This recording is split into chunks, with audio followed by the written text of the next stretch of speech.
Okay, so it says data power. Okay, India cannot allow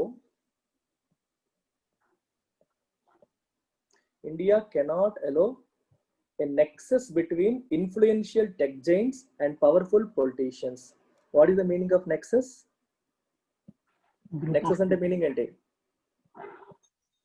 connection, link, connection or link. Okay, influential tech Giants అంటే పెద్దవాళ్ళు ఎవరు, Facebook, Google ఇట్లాంటి వాళ్ళకి మరియు powerful politicians కి మధ్యలో లింక్ ని ఇండియా అలో చేయకూడదు, ఆ లింక్ ఉండకూడదు అని చెప్పి ఈ స్టేట్మెంట్ చెప్తుంది. An investigative report by the Wall Street Journal last week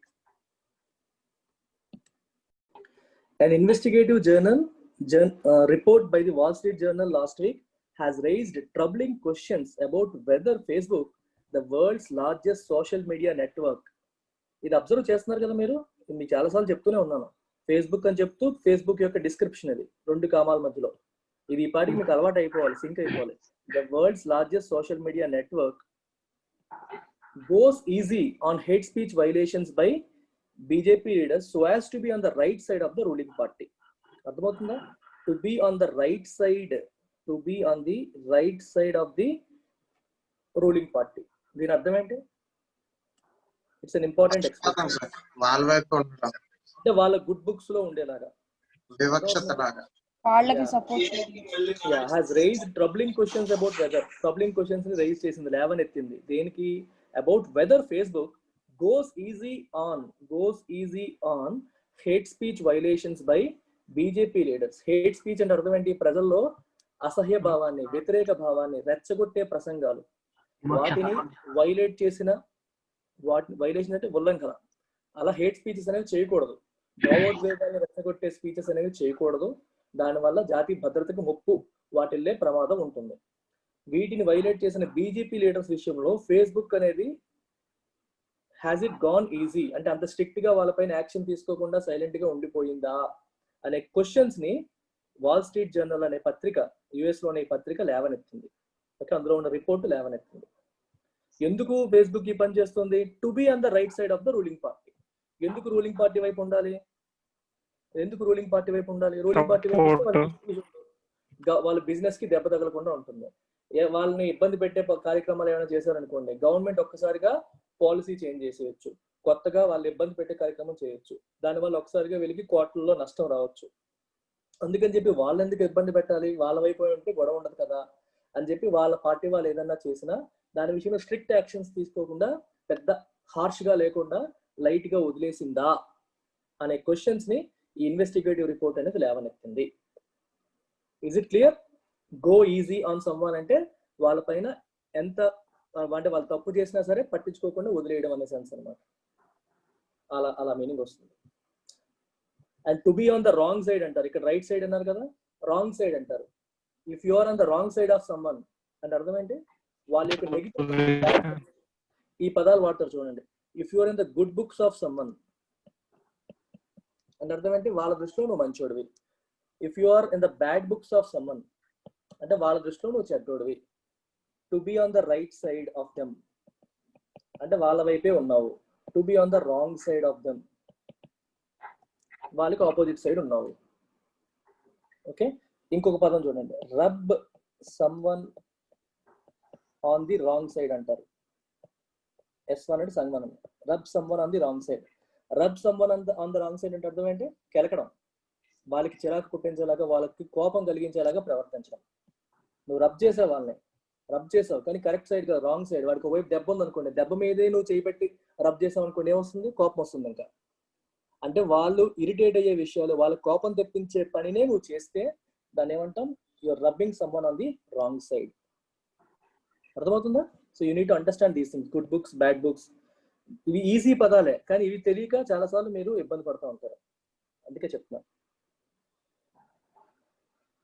The journal specifically refers to the case of BJP's Telangana MLA T. Raja Singh, who it says, ఇక్కడ చూసారా కామాలు, who ఎవరు? రాజా సింగ్.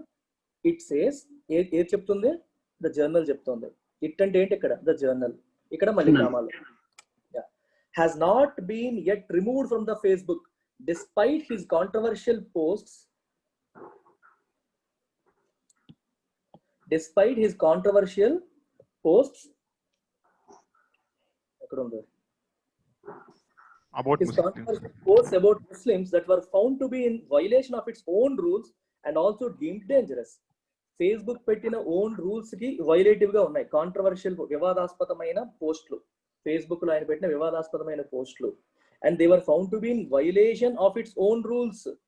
ఫేస్బుక్ తనకు తాను పెట్టుకున్న రూల్స్, ఫేస్బుక్ యూజర్స్ ఏ rules follow అవ్వాలని చెప్పి వాళ్ళు పెడుతున్నారు ఆ రూల్స్ కి వైలేట్ చేస్తున్నప్పటికీ అండ్ ఆల్సో డీమ్డ్ డేంజరస్ అంటే రికార్డెడ్ డేంజరస్, అవి డేంజరస్ గా ఉన్నాయి పోస్టులు, అవి భావోద్వేగాలు రెచ్చగొట్టేలాగా ఉన్నాయని తెలుస్తున్నప్పటికీ కూడా అతని అకౌంట్ ని ఫేస్బుక్ రిమూవ్ చేయలేదు. నాట్ బీన్ రిమూవ్డ్, అతని అకౌంట్ ని ఫేస్బుక్ రిమూవ్ చేయలేదు అని ఆ రిపోర్ట్ చెప్తోంది.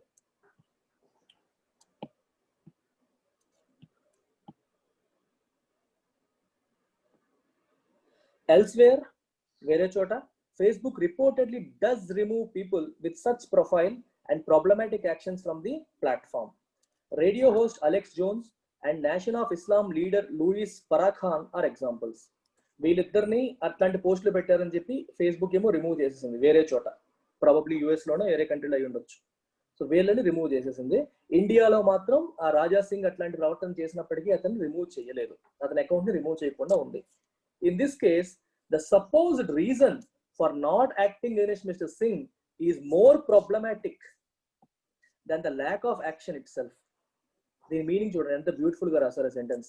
ఈ విషయంలో in this case the supposed reason for not acting against Mr. Singh, mister Singh విషయంలో వాళ్ళ యాక్షన్ తీసుకోనందుకు మనం అనుకుంటున్న రీజన్, సపోజ్ అంటే బిలీవ్ టు బి, ఎగ్జాక్ట్ గా ఎవరికి తెలియదు, we are supposing that to be the reason, అందరూ అనుకుంటుంది అది. A reason that is believed by everyone, right? Supposed reason for not acting against Mr. Singh, Mr. Singh పట్ల action తీసుకోనందుకు వాళ్ళు అంటే మనం అనుకుంటున్న రీజన్ ఏదైతే ఉందో that reason itself is more problematic than the lack of action itself. అంటే అర్థం ఏంటి, యాక్షన్ తీసుకోకపోవడం ప్రాబ్లమాటిక్ కాదు, యాక్షన్ తీసుకోకపోవడానికి వాళ్ళు మనం అనుకుంటున్న రీజన్ ఏదైతే ఉందో అది ఇంకా ప్రాబ్లమాటిక్ గా ఉంది. ఇట్లాంటి రీజన్స్ వల్ల కూడా యాక్షన్ తీసుకోకుండా ఉంటారా అని మనకి డౌట్స్ వచ్చేలాగా ఉంది. ఆ రీజనే ఎక్కువ ప్రాబ్లం క్రియేట్ చేస్తుంది, ఇట్లాంటిది కంటిన్యూ అయితే ఇంకా ఎన్నిటికి దారి తీస్తుందో అనే సెన్స్ ఇక్కడ వస్తుంది. I'm not sure whether you have got this meaning when you read it. మీరు చదివినప్పుడు మీకు ఇలాగే అర్థమైందో నాకు తెలియదు, but this is how it needs to be understood. For the journals report goes on to say that mister Ankhi Das, Miss Ankhi Das, Facebook's public policy director in India, was against taking these posts down as well as those of 3 others. Okay, ఈవిడెవరు, Facebook యొక్క public policy director in India. ఈవిడ she was against taking these post down, ఈ పోస్టుల్ని remove చెయ్యలేదు. And as well as those of 3 others, ఇంకొక 3 పోస్టులను కూడా remove చేయలేదు. ఎందుకు చేయలేదు? She reportedly told her colleagues that punishing violations by politicians from Mr. Modi's party would affect the company's business prospects in the country. అర్థమైందా? మోదీస్ పార్టీకి చెందిన politicians ని మనం పనిష్ చేస్తే, వాళ్ళు వైలేట్ చేసినందుకు మనం పనిష్ చేస్తే అది ఏం చేస్తుంది, it would affect the company's business prospects in the country. ఇది ఇన్వెస్టిగేటివ్ రిపోర్ట్. ఇన్వెస్టిగేటివ్ రిపోర్ట్ అంటే అర్థమైంది, వీళ్ళకి తెలియకుండా వీళ్ళని ఫాలో అవుతూ ఈ రిపోర్ట్ తయారు చేశారు. మీకు తెలుసు కదా ఇన్వెస్టిగేటివ్ జర్నలిజం అని చెప్తుంటారు. వీళ్ళు ఇన్వెస్టిగేషన్ చేస్తారు, తెలియకుండా చేయడం, అక్కడ విషయాలు గ్యాదర్ చేయడం. తెహల్కా వినుంటారు ఫస్ట్ లో, tehelka.com అట్లాంటి అనమాట, అలాంటి రిపోర్ట్ ఇది.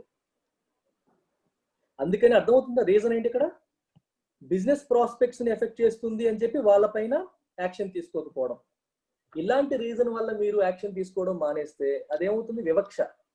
అంటే మనకి నష్టం కలుగుతుందంటే ఒకలా ప్రవర్తిస్తాం, నష్టం కలగదంటే ఇంకోలా ప్రవర్తిస్తాం. సామాన్య మానవుడు అయితే వెంటనే తీసేస్తాం, పవర్ఫుల్ క్యాండిడేట్ వాళ్ళకి ఏమన్నా చేస్తే దానివల్ల మనకు బిజినెస్ లాస్ అయిపోతుందంటే చేయడం మానేస్తాం. ఇట్లాంటి రీజన్ సమాజానికి ఎటువంటి సందేశాన్ని ఇస్తుంది, అర్థమవుతుందా? So that's the problem here. అందుకే దిస్ ఈజ్ మోర్ ప్రాబ్లమాటిక్ అని చెప్తున్నారు. ప్రాస్పెక్ట్స్ అంటే అర్థం ఏంటి, అవకాశాలు. ప్రాస్పెక్ట్స్ అంటే బిజినెస్ ప్రాస్పెక్ట్, బిజినెస్ కున్న అవకాశాలు, పాజిటివ్ థింగ్స్ ని దెబ్బ తీస్తుంది అని చెప్పి వాళ్ళు ఇలా చేశారు. The report has predictably raised the political temperature with with a Congress demanding a joint parliamentary probe. ఈ రిపోర్ట్ ఏం చేసింది? It rise the political temperature. Political circles లో ఒక్కసారిగా వేడి పెంచింది. వేడి పెంచిందంటే అర్థం ఏంటి? ఒక ఉద్రిక్త వాతావరణం, ఒకళ్ళ మీద ఒకళ్ళు ఆవేశపడే వాతావరణాన్ని క్రియేట్ చేసింది. రైజింగ్ టెంపరేచర్స్ అంటే ఎప్పుడు కూడా if the temperature is rise between two people, ఏం జరుగుతుంది అక్కడ? మనం ఏమంటాం? కూల్ అవ్వండి అంటామా? లేదా జనరల్ గా కూల్ డౌన్ అంటాం. కూల్ డౌన్ అంటే అర్థం ఏంటి? వేడి తగ్గాలి. వేడి దేన్ని ఇండికేట్ చేస్తుంది? కోపాన్ని. కోపం దేన్ని ఇండికేట్ చేస్తుంది? గొడవని. సో ఈ నెగిటివిటీని పోగొట్టడానికి ఏంటి? చల్లబడండి, వాటర్ తాగండి, కూల్ డౌన్ అవ్వండి, ఇట్లాంటి వాటిని మనం అంటూ ఉంటాం. సో పొలిటికల్ టెంపరేచర్ ని ఈ రిపోర్ట్ రైజ్ చేసింది. With the Congress demanding a joint parliamentary probe. Probe అంటే ఏంటి అర్థం? ఇన్వెస్టిగేషన్. ప్రోబ్ అంటే విచారణ, ఇన్వెస్టిగేషన్. జాయింట్ పార్లమెంటరీ ప్రోబ్ చెయ్యాలి అని చెప్పి మన కాంగ్రెస్ పార్టీ ఏమో డిమాండ్ చేసింది. Some of it's leaders have even alleged that this amounts to interfering with Indian elections. కొంతమంది కాంగ్రెస్ లీడర్స్ ఏం చెప్పారు? ఎలీజ్డ్ అంటే అర్థం ఏంటి? ఆరోపించారు.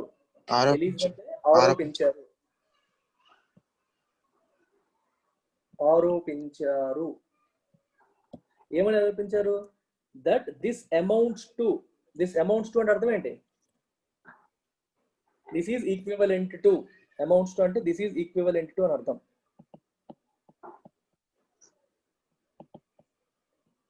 Equivalent to interfering with Indian elections. ఇది ఇండియన్ ఎలక్షన్స్ లో ఇంటర్ఫియర్ అయినట్టుగానే లెక్క. ఇది దానికి సమానమైంది అని అర్థం. అర్థమవుతుందా? ఒక పార్టీకి ఒక టెక్ జైంట్ అనేది సపోర్ట్ గా ఉండడం అంటే ఎలక్షన్ ఎన్వైరన్మెంట్ కూడా కల్పిట్ చేసినట్టే, మారుస్తున్నట్టే అని అర్థం అనమాట. సో ఆ మీనింగ్ ఇక్కడ వస్తుంది. ఇక్కడ అమౌంట్ అంటే మామూలు అమౌంట్ కాదు. అమౌంట్ అంటే మామూలుగా మనకు తెలిసిన అమౌంట్ కాదు. It something amounts to something, it will lead to that అని అర్థం. It is equivalent to that. It is same as that. It is equivalent or same as. Interfering అంటే మన విషయాల్లో దూరడం. ఏ విషయాల్లో? ఇండియన్ ఎలక్షన్స్ లో ఇంటర్ఫీర్ అవ్వడం లాంటిదే అని అర్థం అన్నమాట. Congress MP mister Shashi Tharoor, who heads the parliamentary panel on IT, has summoned Facebook. Summon అంటే అర్థం ఏంటి?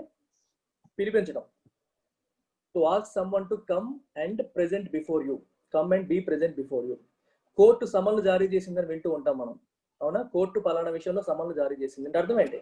ఇఫ్ యు సమన్ అనేది అక్కడ నౌన్ గానే వస్తుంది, వెర్బ్ గానే వస్తుంది. ఇక్కడ వెర్బ్ గా వాడారు. If you summon summon, you ask them to come and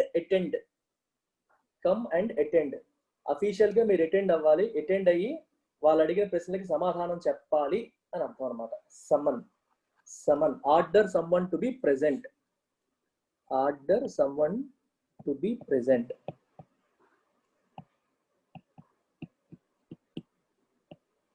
దీన్ని సమన్ అంటాం. Order someone to be present. The BJP responding to Congress leader Rahul Gandhi's tweet that BJP and RSS control Facebook and WhatsApp in India, has in turn accused the Congress of trying to manipulate data with Facebook's help. BJP ఏం చేసింది? Rahul Gandhi tweet ఏం చేశారు? BJP and RSS కలిపి Facebook ని, WhatsApp ని ఇండియాలో control చేస్తున్నాయి అని చెప్పి ఆయన అంటే ట్వీట్ చేస్తే, హ్యాస్ ఇన్ టర్న్ దాని బీజేపీ రిప్లైగా ఏం చేసింది? రివర్స్ లో అక్యూజ్డ్ అంటే ఏంటి అర్థం? మళ్ళీ ఆరోపించింది. ఇందాక ఎలీజ్డ్, ఇక్కడ అక్యూజ్డ్. ఏమని చెప్పింది? అక్యూజ్ కి ఆఫ్ తెలుసు కదా. అక్యూజ్ కి ఎప్పుడు కూడా ఆఫ్ వస్తుంది. అక్యూజ్ తర్వాత ఆబ్జెక్ట్ వస్తుంది. ఎవరిని అక్యూజ్ చేసాం? కాంగ్రెస్ ని. ఎవరు అక్యూజ్ చేశారు? బీజేపీ. తర్వాత ఆఫ్. సో ఇట్లా వస్తాయన్నమాట ఇప్పుడు కూడా. మీరు Abhishek accused Pritam of corruption అన్నాం అనుకోండి. ఇక్కడ అభిషేక్, ప్రీతమ్, ఇది సబ్జెక్ట్, ఇది ఆబ్జెక్ట్, మధ్యలో అక్యూజ్ కి ఆఫ్ కాంబినేషన్. అక్యూజ్ తర్వాత మీకు ఎప్పుడు కూడా ఏమొస్తుంది? ఆబ్జెక్ట్ వస్తుంది. అక్యూజ్ తర్వాత ఆబ్జెక్ట్ తర్వాత of. Accuse someone of something, ఇది కూడా మస్ట్ అన్నమాట. ఏమని ఆరోపించారు? Of corruption. అతను అవినీతి పరుడు అని చెప్పి ఆరోపణ జరిగింది.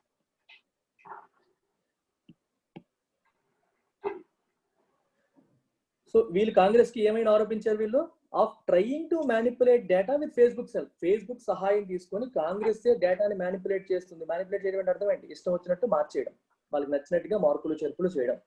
కాంగ్రెస్ అట్లా చేస్తుందని చెప్పి తిరిగి బీజేపీ బీజేపీ అక్యూజ్ చేసింది. This ought not to end. Ought not అంటే అర్థం ఏంటి? Should not.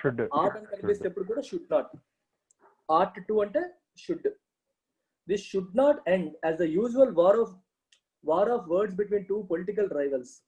అర్థమవుతుందా? ఇది ఇద్దరు పొలిటికల్ రైవల్స్ ఒకరి మీద ఒకరు తిట్టుకుంటున్నారు అని చెప్పి ఈ మ్యాటర్ ఎక్కడికి క్లోజ్ చేయకూడదు అని అర్థం. మీకు అలా అర్థమైందో వేరే అర్థమైందో ఆలోచించండి. This ought not to end as the usual war of words between two political rivals. Political గా ఇద్దరు రాజకీయ ప్రత్యర్థుల మధ్య ఎప్పుడూ జరిగే మాటల యుద్ధం లాగే దీన్ని ఎప్పుడూ జరిగే మాటల యుద్ధం లాగా ఇది ఎండ్ అవ్వకూడదు. ఎప్పుడు అనుకుంటూ ఉంటారు కాంగ్రెస్ వాళ్ళు బీజేపీ వాళ్ళు, బీజేపీ వాళ్ళు కాంగ్రెస్ వాళ్ళు అనుకుంటారుగా ఇది అట్లాంటిదే అని చెప్పి వదిలేసే విషయం కాదు. Did you get that? అలా వదిలేసే విషయం కాదు అంటే అర్థం ఏంటి? ఇది చాలా పెద్ద విషయం, దీని మీద ఎక్కువ కేర్ తీసుకోవాలి. చెప్పాను ఆట్ టు అంటే షుడ్. చూడండి ఇది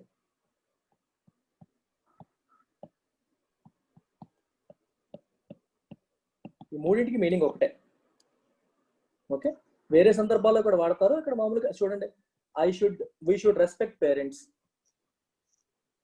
we must respect parents, we ought to respect parents. మూడింటికి మీనింగ్ ఒకటే. అయితే in terms of power intensity విషయంలో షుడ్ కంటే ought to is more powerful. ought to కంటే must ఇంకా powerful. If you say we must respect our country అన్నాం అనుకో, చాలా పవర్ఫుల్ గా స్ట్రాంగ్ గా చెప్తున్నట్టు. we ought to respect our country అన్నాం అనుకో, అప్పుడు కూడా సేమ్ మీనింగ్. మస్ట్ కంటే కొంచెం పవర్ తక్కువ. we should respect అన్నాం అనుకోండి, అగైన్ మళ్ళీ సేమ్. షుడ్ అన్నా ought to అన్నా మస్ట్ అన్నా ఈ సందర్భంలో మీనింగ్ సేమ్. ఇంకా వేరు వేరు మీనింగ్స్ వస్తాయి, కానీ ought to ఎప్పుడు కనిపించినా మీరు అక్కడ షుడ్ పెట్టేసుకోండి. ought + 2 తీసేసి షుడ్ పెట్టేస్తే మీకు షుడ్ మీకు అలవాటు కదా, బాగా మీకు షుడ్ అలవాటు అయింది కాబట్టి అది పెట్టుకుంటే మీకు చదవడం ఈజీ అయిపోతుంది. ఇక్కడ ఎలా చదివేస్తారు ఈజీగా? దిస్ ought not to అన్నాడు, దిస్ షుడ్ నాట్ అని చదివేసుకోండి. This should not end as the usual war of words between two political rivals. ఇద్దరు రాజకీయ ప్రత్యర్థుల మధ్య జనరల్ గా జరుగుతున్న నార్మల్ గా జరిగే మాటల యుద్ధం లాగా ఇది ఎండ్ అవ్వకూడదు. ఫర్ ఇక్కడ ఏం చెప్తుందో తెలుసా మీకు? ఎందుకంటే ఫర్ కి రీజన్ చెప్పే మీనింగ్ ఒకటి ఉంది, తెలుసు కదా మీకు. మీకు ఫ్యాన్ బాయ్స్ లో ఫర్ ఏంటది? అదే రీజన్, ఏదైతే రీజన్ ఉందో ఫస్ట్ దాన్ని ఏమంటాం? కోఆర్డినేటింగ్ కంజంక్షన్స్ లో ఫ్యాన్, ఈ ఫ్యాన్ బాయ్స్. ఫర్ అనేది మీకు రీజన్ ఇండికేట్ చేసే మీనింగ్ కూడా ఉంది. ఇది ప్రిపోజిషన్ కాదు, it is a conjunction here. It is a conjunction, it's not a preposition. Got it? చూడండి, for there is little doubt. ఇది కూడా మీకు తెలుసు, లిటిల్ ఎలా చదవాలో you know it by now, చాలా సార్లు చెప్పాను మీకు. లిటిల్ డౌట్ అంటే there is no doubt, simple గా నో పెట్టేసుకోండి. There is no doubt, almost there is zero doubt, there is no doubt that this report raises uncomfortable questions about the possibility of an unholy nexus between those with the power to influence millions of people and those in power. అర్థమవుతుందా? ఈ sentence meaning చూడండి. For కారణం ఇస్తున్నాడు, ఎందుకు? there is little doubt అంటే ఏ doubt లేదు, that this report raises uncomfortable questions. Uncomfortable questions అంటే అర్థం ఏంటి? మనకి కంఫర్టబుల్ గా ఉండని, అంటే మనల్ని ఇబ్బంది పెట్టే ప్రశ్నలను లేవనెత్తుతుంది. ఏంటా ప్రశ్నలు? దేనికి సంబంధించి? About the possibility of unholy Nexus. అపవిత్ర బంధం ఉండకూడదు, వాళ్ళిద్దరి మధ్య లింక్ ఉండకూడదు, కానీ ఉంది. అది పవిత్రమైనది కాదంటే కరెక్ట్ కాదు, అది ఇమ్మోరల్, అది కరెక్ట్ కాదు. నెగిటివ్ బాండింగ్ కాదు, ఉండకూడని బంధం. అది నెగిటివ్ బాండింగ్ వేరు, ఇది వేరు. ఉండకూడని బంధం ఎవరి మధ్య? Between those with the power to influence millions of people. ఇది ఎవరు? Facebook. And those in power. ఇది అర్థమైందా? ఇక్కడ విత్ ద పవర్ అని ఆపకూడదు. Those with the power to influence millions of peoples ని, పీపుల్ ఇన్ఫ్లుయెన్స్ చేయగలిగే పవర్ ఉన్న వాళ్ళకి, మరియు దోస్ ఇన్ పవర్ అధికారంలో ఉన్న వాళ్ళకి. ఇది ప్రజల్ని ప్రభావితం చేయగలిగే పవర్, ఇది అధికారంలో ఉన్న పవర్. అది difference. That too in the only country with a billion plus population that is open to business for such internet companies. That too ఎటువంటి కంట్రీ మంది? Only country with a billion plus population. ఇంతమంది ప్రజలు ఉన్న country and that is open to business for such internet company. ఇట్లాంటి internet companies కి business open చేసిన country. కొన్ని countries లో జనాభా ఎక్కువ ఉన్నప్పటికీ ఇలాంటి కంపెనీస్ కి అలౌ చేయరు. Okay, India is an open market. వీళ్ళని ఇబ్బంది పెట్టట్లా, చాలా రెస్ట్రిక్షన్స్ పెడతాయి కొన్ని కంట్రీస్. ఎక్కువ జనాభా ఉన్న కంట్రీస్ వీళ్ళు ఏం చేస్తారా అని చెప్పి కొన్ని ఇబ్బందులు పెట్టే అవకాశాలు ఉంటాయి. బట్ ఇండియాలో అట్లా లేదు, ఓపెన్ గా ఉంది India. It is difficult to deny that the protagonist is a powerful social network. Protagonist అంటే ఈ కథలో హీరో, ఈ కథలో యాంటాగనిస్ట్ అంటే విలన్, ప్రొటాగనిస్ట్ అంటే హీరో. ఈ కథలో ప్రొటాగనిస్ట్ ఎవరు? is a powerful social network which till date carries the taint of being the source of data which the political consulting from Cambridge Analytica illegally harvested in its quest to sway.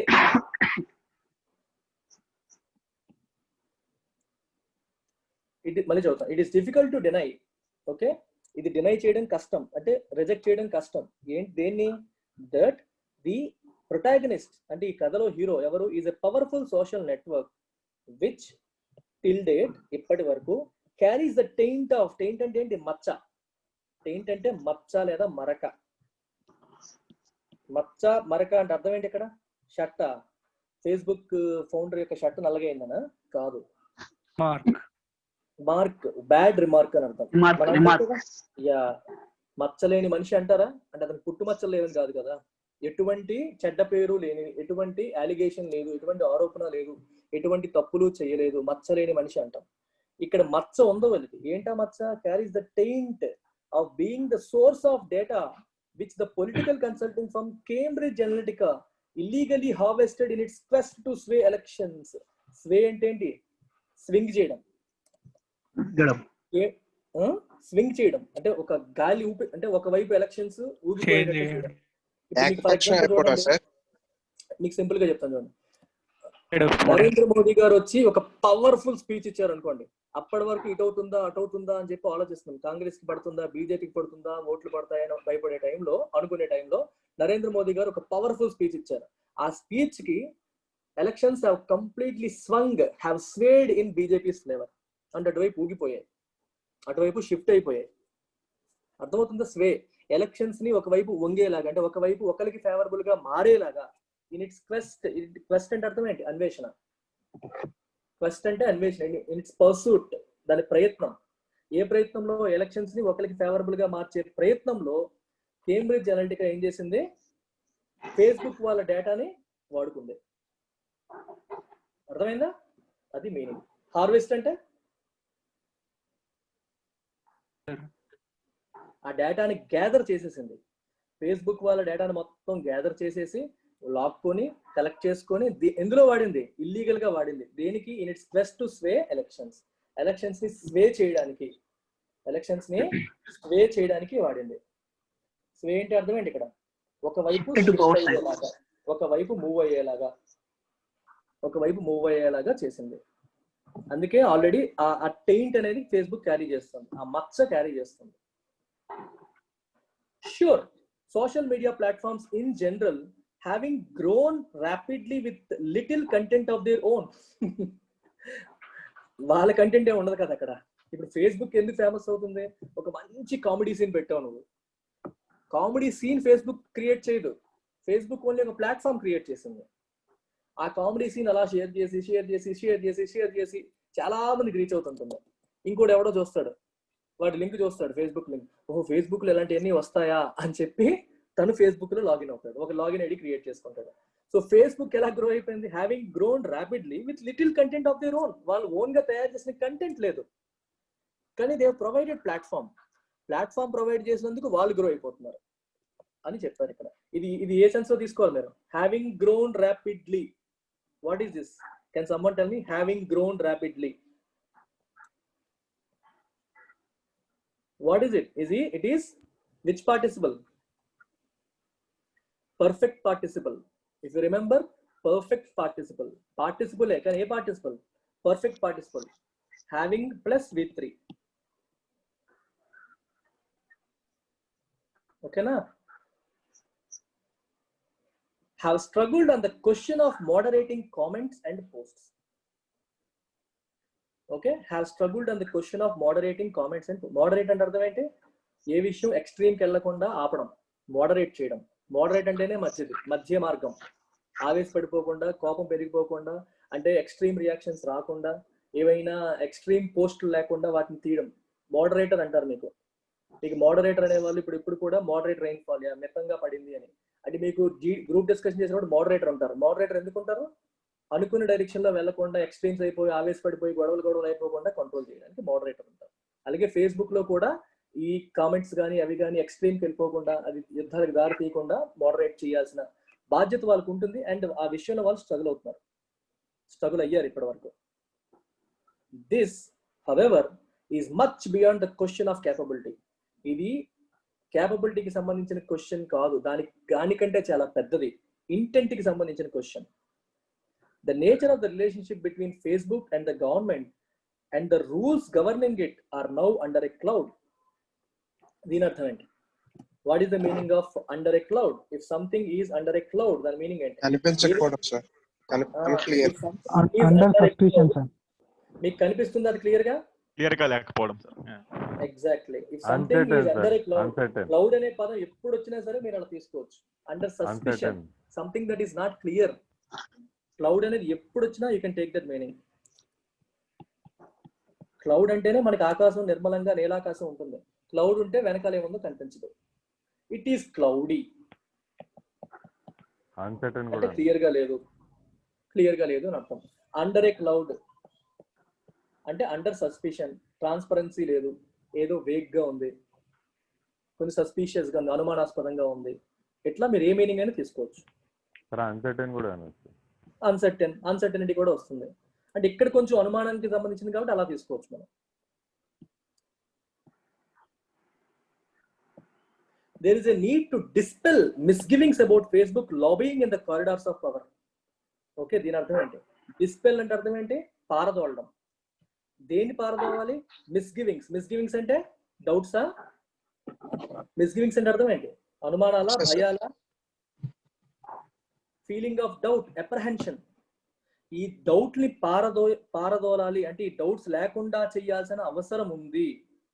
About what? About Facebook lobbying in the corridors of power.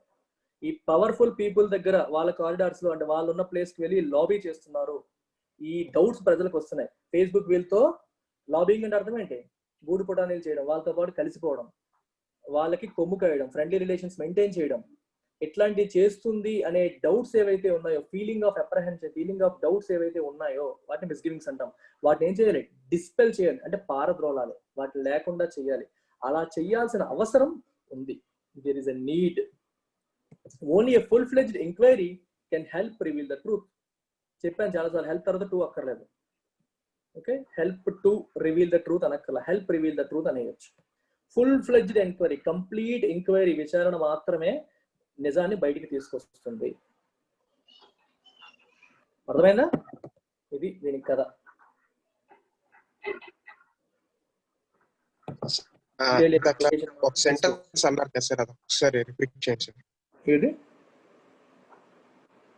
అదే sir,